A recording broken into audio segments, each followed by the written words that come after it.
Sabe, imagina só se existisse um mapa, não de lugares, mas da nossa própria alma. Um guia que conseguisse unir ciência de ponta com sabedoria antiga para ajudar a gente a navegar por tudo aquilo que é invisível na nossa mente. É exatamente sobre isso que a gente vai conversar hoje. Uma obra fascinante que se propõe a ser esse mapa vivo para a cura e para a expansão da consciência. Para a gente entender essa história toda, nosso caminho vai ter 5 paradas. Primeiro, a gente vai descobrir como um desafio bem pessoal deu o pontapé inicial em tudo. Depois, vamos investigar de onde veio esse material tão diferente. Aí, vamos tentar decifrar o que realmente significa esse tal de mapa vivo da alma. Na sequência, vamos ver como a ciência e a espiritualidade se encontram nesse trabalho e, por fim, entender qual é o convite que ele nos faz. Bem, toda grande jornada começa com o primeiro passo, né? E a origem desse trabalho tão ambicioso não está num laboratório ou numa biblioteca antiga, não. Está num lugar muito mais íntimo. Nasceu dentro de casa, a partir de um desafio em família. Olha que interessante a honestidade do autor aqui. Ele conta que pensou em não escrever, achando que, poxa, o mundo já está cheio de livros. Mas foi a família que chegou junto e disse que seria até um ato de egoísmo guardar um conhecimento tão profundo sobre a complexidade da mente humana só para si. E esse número, o 5, acaba virando um símbolo do começo de tudo. A garantia de apenas 5 leitores foi o empurrão que ele precisava. É uma bela lição de como os projetos mais incríveis podem nascer de uma motivação super humilde e de uma promessa familiar. Então, como é que essa promessa de família se transformou num conteúdo tão inovador? Vamos descobrir agora de onde veio a matéria-prima para construir esse mapa da alma. E aqui está o pulo do gato. Este livro não é só teoria. Ele nasceu de experiências práticas, da dinâmica e das percepções de um grupo de estudos focado em apometria, que é uma técnica terapêutica que lida com as dimensões mais sutis do ser. É por isso que o autor diz que o conteúdo é ímpar e inovador, porque ele foi testado e validado na prática. Certo, mas o que é exatamente esse tal de mapa vivo da alma?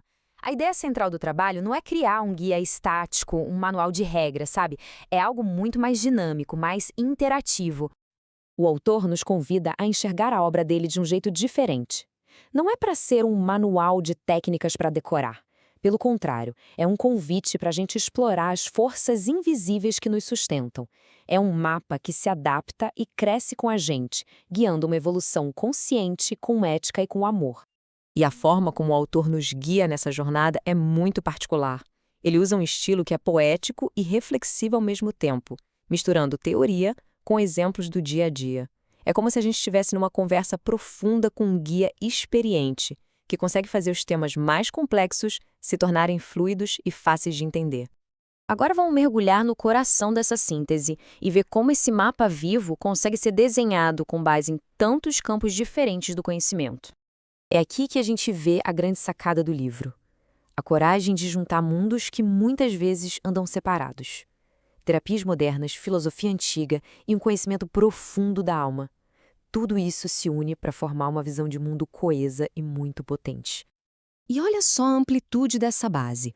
O mapa se apoia em pilares muito sólidos.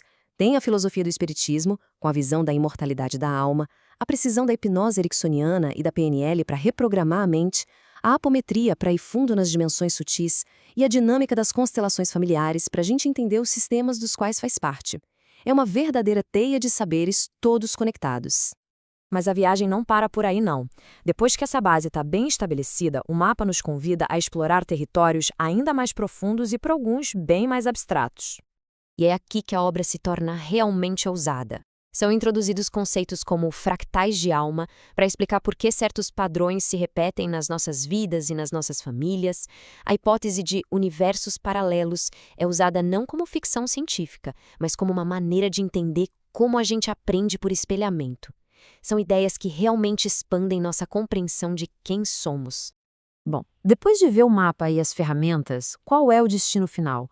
Qual é a promessa dessa jornada de autoconhecimento? No fim das contas, tudo nos leva a este ponto. O objetivo final, a essência da cura que esse mapa propõe, é uma reconexão profunda. É a integração do nosso eu físico, da alma que habita este corpo, com a consciência universal. É um retorno ao equilíbrio, a sensação de se estar inteiro. E o convite do autor é muito direto e pessoal. Ele nos chama para uma jornada de aprendizado sem preconceitos, pedindo para que a gente mergulhe na experiência de mente aberta, para analisar o trabalho com carinho e perceber como todos esses saberes se encaixam. E a gente termina com a pergunta provocadora que o próprio autor nos deixa. Essa questão resume perfeitamente o espírito da obra inteira, nos convidando a questionar as fronteiras entre o que a gente considera real e o que pertence a esse campo tão vasto e misterioso da mente e do espírito. Uma reflexão em tanto para levar daqui.